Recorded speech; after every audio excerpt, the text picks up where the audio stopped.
Welcome to S P smart hybrid schooling system 2025-26۔ عزیز بچوں، آج ہم دوسرے ویڈیو کے ساتھ آپ کے سامنے روبرو ہوتے ہیں۔ تو عزیز بچوں، آج کا ہمارا موضوع جو ہے وہ ہے اردو حروف تہجی کی جنس۔ ٹھیک ہے، یعنی حروف تہجی جو ہے وہ اسم ہوتے ہیں، تو جو چیز اسم ہوتی ہے تو ان کی جنس ہوتی ہے۔ تو اس طرح سے حروف تہجی کی بھی جنس ہوتی ہے۔ اب ہم آج دیکھیں گے کہ حروف تہجی کون سے حروف مذکر ہے اور کون سے حروف مؤنث ہے۔ ٹھیک ہے، تو سب سے پہلے ہمارے حروف تہجی جو ہے وہ الف سے لے کر بڑی اے تک۔ ٹھیک ہے، الف، بے، پے، تے، ٹے، سے، جیم، چے، ہے، کھے، دال، ڈال، زال، رے، ڑے، زے، سے، سین، شین، صاد، ضاد، تو، زو، عین، غین، فے، کاف، کیف، گاف، لام، میم، نون، واو، ہے، حمزہ، چھوٹی اے اور بڑی اے، یہ ہمارے حروف تہجی ہے۔ اب کون سے حروف مؤنث کے طور استعمال ہوتے ہیں اور کون سے حروف مذکر کے طور استعمال ہوتے ہیں؟ ٹھیک ہے، تو پہلے مؤنث حروف تہجی۔ اب مؤنث حروف تہجی کون سے ہوتے ہیں؟ فے، عین، فے، فے، عین، فے کے وزن پر پڑھے جانے والے سبھی حروف مؤنث حروف کہلاتے ہیں۔ یعنی ایسے حروف جن کو ہم توڑیں، جن کے اندر دو حروف ہوں، تو ایسے حروف جو ہے وہ سبھی مؤنث حروف کہلاتے ہیں۔ جیسے بے، اگر ہم بے کو توڑیں تو بے پلس بڑی اے ہو گیا بے، یعنی اس کے اندر دو حروف آئے۔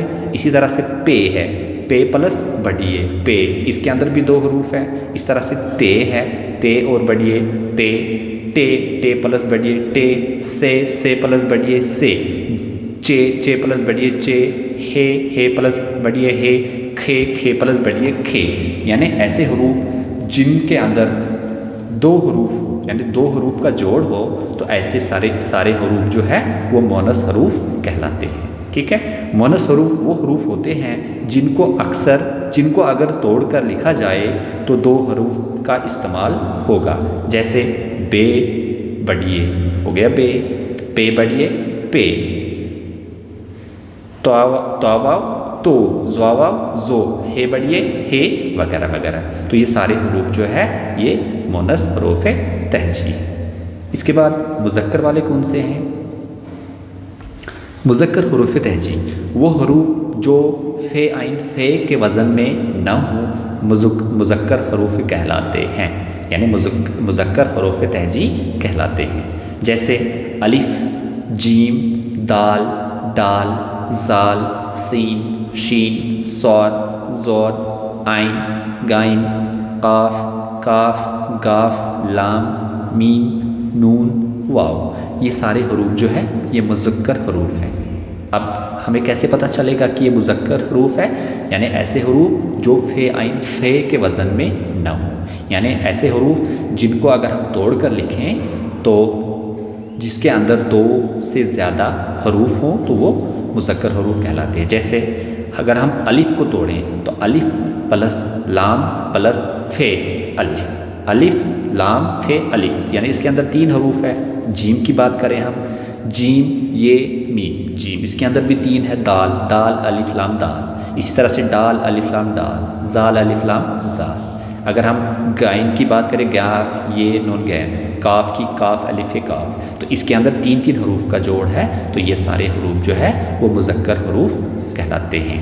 جیسے ہم ان کو استعمال کریں، سبب، یعنی ایک لفظ ہے سبب، سبب میں سین اور بے کے بعد ایک اور بے آتی ہے۔ ٹھیک ہے، یعنی سبب جو ہے، سبب میں سین اور بے کے بعد ایک اور بے آتی ہے۔ اب بے جو آپ کو پتہ ہے بے کیا ہے، وہ مؤنث ہے، تو اس لیے ہم یہاں لکھیں گے بے آتی ہے، یعنی الف کے بعد بے آتی ہے۔ کیوں؟ کیونکہ بے جو ہے وہ مؤنث ہے، تو اس لیے ہم لکھیں گے الف کے بعد بے آتی ہے۔ اسی طرح سے دوسرا جملہ ہے، تاج میں تے اور الف کے بعد جیم آتا ہے، یعنی تاج لفظ ہے، تے، الف، تاج، جیم، تاج، تو تے اور الف کے بعد جیم آتا ہے، کیونکہ جیم کیا ہے، مذکر ہے۔ کیوں؟ کیونکہ جیم کے اندر تین حروف ہے، جیم، یہ، میم، تو وہ حرف جس کے اندر 3 حروف ہو تو وہ مذکر ہوتا ہے، ٹھیک ہے؟ تو اس طرح سے ہمیں مذکر اور مؤنث حروف کے بارے میں پتہ چلتا ہے۔ اوکے بچوں، ٹھیک ہے؟ تو آج کا ویڈیو یہیں تک، آپ کے ساتھ اگلے ویڈیو میں ملتے ہیں، جب تک کے لیے خدا حافظ۔